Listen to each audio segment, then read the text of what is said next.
For months, maybe even years, you've seen the headlines. The Epstein list. It's been a steady drip of famous names, powerful people, all connected to the most notorious sex trafficker of the modern age. You've seen the speculation, the outrage, the endless online arguments. But you're being misdirected. You're being handed a shiny object to distract you from a much larger, much darker truth. The list, as you know it, isn't the story. It's the appetizer. It's the footnote. The real story isn't what the government has shown you. The real story is what they are actively and perhaps illegally hiding. The names being discussed, from politicians to princes, are just a fraction of a sprawling, hidden network. While the world is mesmerized by a few dozen names, the Department of Justice is sitting on a mountain of secrets. Millions of pages of unreleased files, thousands of hours of video, and hundreds of thousands of images are all buried under black ink or locked away in a digital vault. This isn't just a conspiracy theory. This is a battle being fought in the halls of Congress. A bipartisan rebellion has been forced to claw for every scrap of information, fighting an entrenched system that seems determined to protect the powerful, regardless of political party. Today, we're not just looking at the list. We're investigating the redactions. We're following the money. We are asking the one question that powerful people in both parties hope you never ask. What is in the millions of pages they refuse to release? And why are they so desperate to keep it buried? To understand the scale of this secret, you have to understand the numbers. And the numbers simply don't add up. After years of public outcry and mounting pressure, a dam finally broke in Washington. In late 2025, Congress passed landmark legislation, the Epstein Files Transparency Act. It was a rare moment of unity, championed by an unlikely duo, staunch conservative Republican Thomas Massie and progressive Democrat Khanna. The law was straightforward. It mandated that the Department of Justice release its entire unclassified investigative file on Jeffrey Epstein and his network. All of it. The DOJ initially reported that it had collected roughly 6 million pages of potentially responsive documents. Imagine a stack of paper stretching nearly half a mile into the sky. That's the scale of the evidence the FBI and other agencies had gathered over 2 decades of investigations into Epstein, his accomplice Ghislaine Maxwell, his finances, and his eventual death. The public was promised transparency. Victims were promised a full accounting. But what we got was something very different. After the law was signed in November 2025, the releases began to trickle out. First, a few 100,000 pages in December, so heavily redacted they were nearly useless. Then, in January 2026, a massive data dump of over 3 million pages. On the surface, it looked like a victory for transparency. The Department of Justice even declared that this release fulfilled its obligations under the law, marking the completion of its efforts. But it was a lie of omission. What about the other 2.5 million pages? The DOJ's explanation was that they had simply made a mistake in their initial collection, calling it an over-collection error, and claiming millions of pages were duplicates or completely unrelated to these cases. But lawmakers and investigators weren't buying it. How do you accidentally over-collect millions of pages in a targeted investigation of this magnitude? The discrepancy was enormous, a black hole in the heart of the case file. Nearly half the entire investigation remained hidden from public view, and what was released was just as revealing for what it concealed. Page after page of the 3.5 million released documents are swathed in black bars. Entire paragraphs, witness names, financial transactions, and crucially, the names of powerful individuals, all wiped from the record. While the law allowed for redactions to protect the identities of victims, the scope of what was hidden went far, far beyond that. It became immediately clear that this was not an act of transparency, but a masterclass in obfuscation. The list we were given wasn't the full story. It was a carefully curated and sanitized version, designed to give the illusion of disclosure while keeping the most damning secrets under lock and key. The fight wasn't over. It had just begun. Let's dig deeper into the anatomy of this cover-up, because the devil is truly in the details. The discrepancy isn't just about 2.5 million missing pages. It's about the type of documents that are missing and the flimsy excuses given for their absence. When the Department of Justice claims it over-collected, Many see that as a bureaucratic term for a deliberate withholding of the most sensitive materials. Among the missing files are some of the most crucial pieces of evidence in any federal investigation. We're talking about hundreds of FBI 302 forms. A 302 is an agent's summary of a witness interview. It's the raw intelligence, the first-hand accounts from victims, associates, and potential co-conspirators. These are the building blocks of a federal case. While some have been released, many, particularly those involving key victim testimonies, are conspicuously absent or heavily redacted. Lawmakers who reviewed the files noted that even the documents they were allowed to see had been pre-redacted by the FBI before they ever got to the DOJ reviewers, a clear violation of the spirit, if not the letter, of the transparency law. Then there's the infamous 2007 draft indictment from Florida. This is the smoking gun that never fired. This document, prepared by federal prosecutors nearly 2 decades ago, reportedly contained sweeping charges against Epstein and a list of powerful, unnamed co-conspirators. It was the case that could have stopped him long before his web grew to ensnare hundreds more victims. But it was shelved. In its place, Epstein received what has been called the Deal of the Century from prosecutor Alexander Acosta, a non-prosecution agreement that granted sweeping immunity not just to Epstein but to his entire network of enablers. That draft indictment, which would reveal what the government knew and who they knew it about back in 2007, remains almost entirely withheld. The DOJ also cited privilege as a reason for withholding or redacting approximately 200,000 pages. This includes claims of deliberative process privilege and attorney-client privilege. While these are legitimate legal concepts, in this context, they are being used as a shield. Deliberative process is being used to hide the internal discussions and decisions that led to the sweetheart deal and the subsequent failures to prosecute. It hides the very accountability the public is demanding. Who made the calls? Who signed off? Those answers are buried in those 200,000 pages. The sheer volume of what is missing is staggering. The January 2026 release included over 2,000 videos and 180,000 images. But even that is a fraction of what was seized. We know from court filings and investigative reports that Epstein meticulously documented his life and his crimes. There were hard drives, servers, and digital archives containing terabytes of data, yet only a curated selection has been made public, and the files that were released show signs of a rushed and possibly biased redaction process. In a shocking failure, the DOJ initially published dozens of unredacted nude images of young women, their faces visible, forcing a scramble to pull the files down after being notified by news organizations. At the same time, the names of powerful men who are not victims were systematically blacked out. The official reason for the redactions is to protect victims. But when you see a victim's face accidentally exposed while a powerful man's name is intentionally concealed on the very same page, you have to ask, who is the system truly protecting? This isn't just about a few missing pages, it's about a pattern of behavior. The DOJ has taken down files from their public website, and those files were not even available for members of Congress to review in their secure sessions. They exist, they were briefly public, and then they vanished into a digital black hole.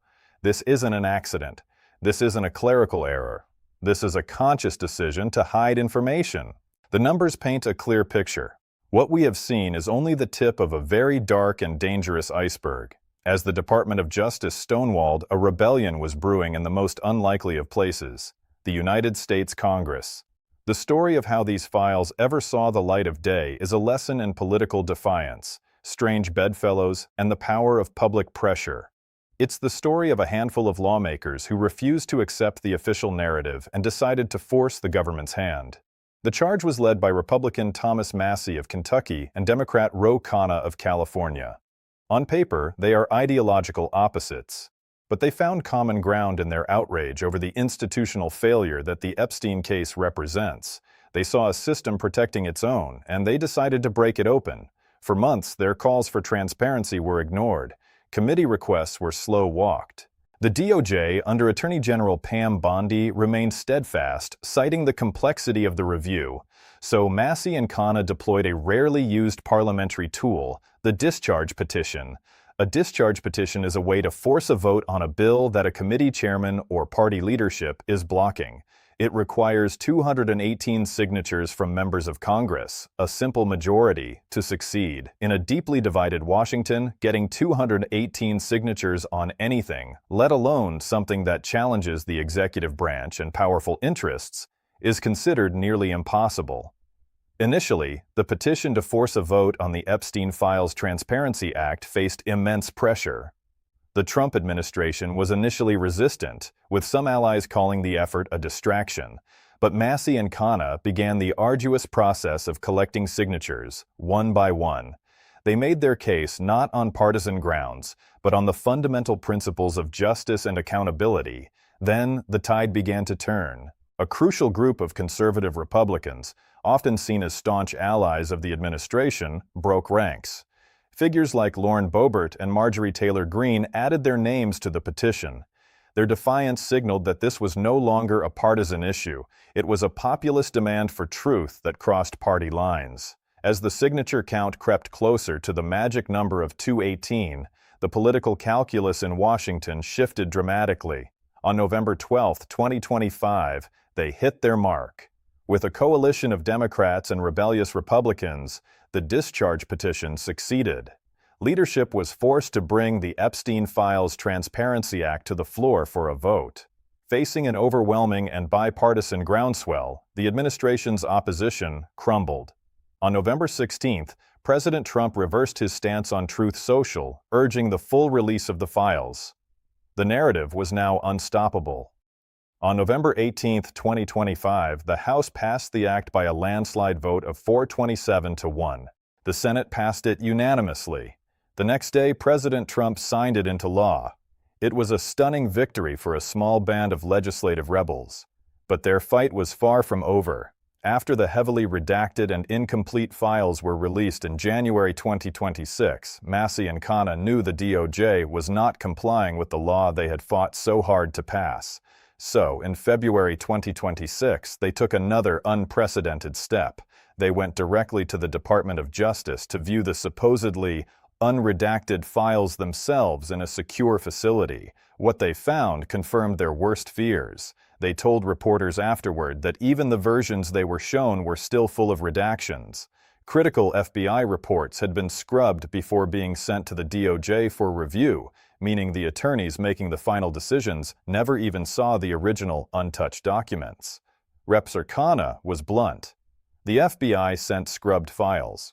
During their 2-hour review, they identified at least 6 names of powerful men that had been improperly redacted from the public files. One was described as a senior official in a foreign government, another as a prominent public figure. They couldn't reveal the names in the press conference, but they vowed to do so using their congressional privilege on the floor of the House. Khanna posed a chilling question. If we found 6 men that they were hiding in 2 hours, imagine how many men they are covering up for in those 3 million files. The rebellion had exposed the lie. They had proven that the redactions were not just about protecting victims. They were about protecting the powerful. And the fight for the rest of the names, the hundreds of names still hidden in black ink, was now fully out in the open.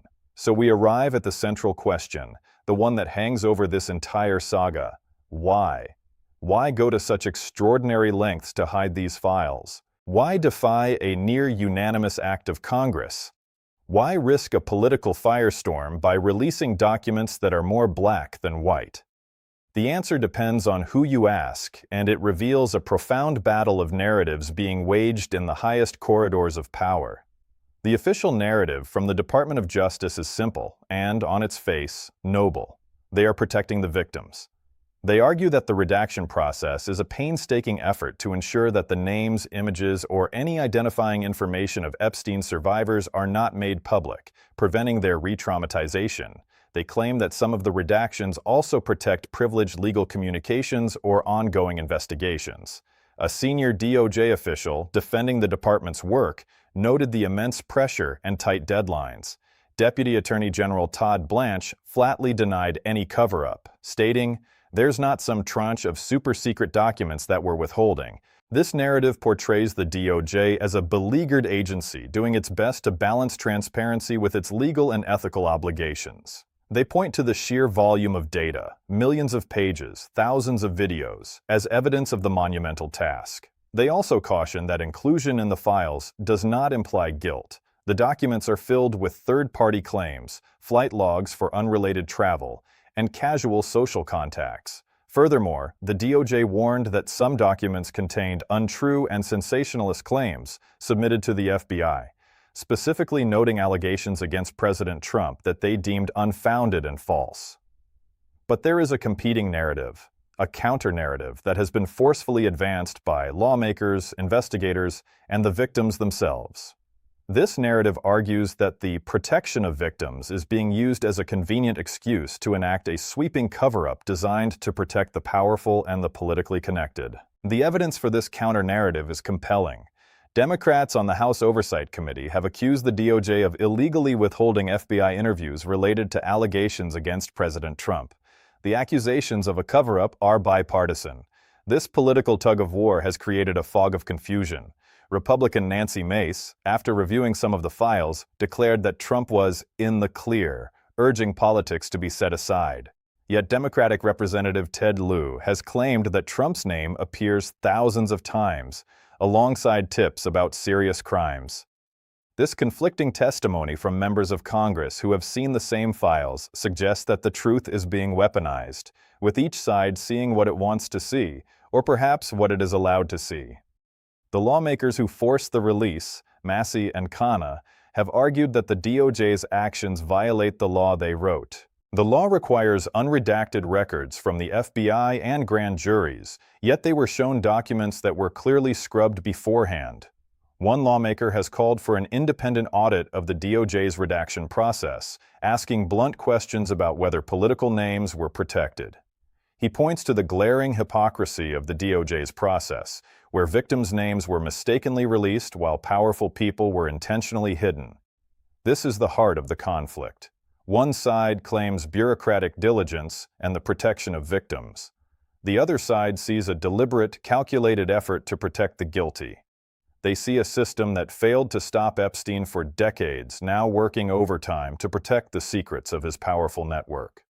The truth, as is often the case, is likely buried somewhere in the 2.5 million pages that remain hidden and under the millions of black bars that scar the pages we have been allowed to see. This is not just a political drama. It's not just an abstract debate about transparency.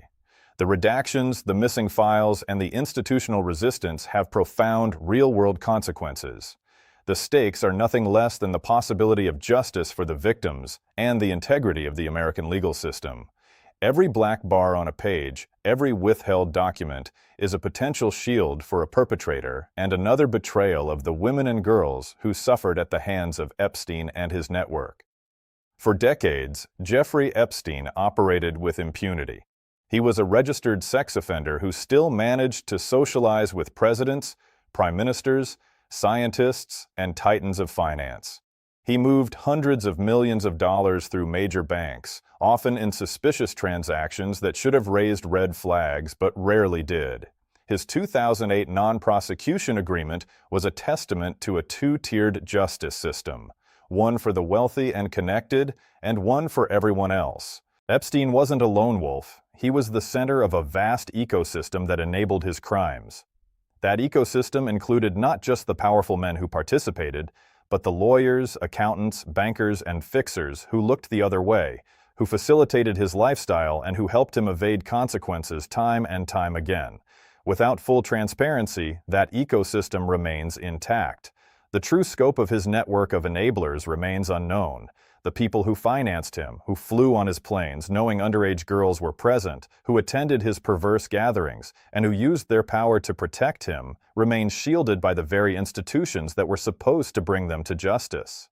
The partial releases have provided glimpses of this network, and the fallout has been significant. Following disclosures, the president of the World Economic Forum, Birga Brenda, resigned amid scrutiny over his ties to Epstein. New York Giants co-owner Steve Tisch was mentioned for his email correspondence with Epstein, Professors at esteemed universities like Harvard and Columbia have resigned or stepped down from leadership roles. These are the consequences of just a sliver of sunlight.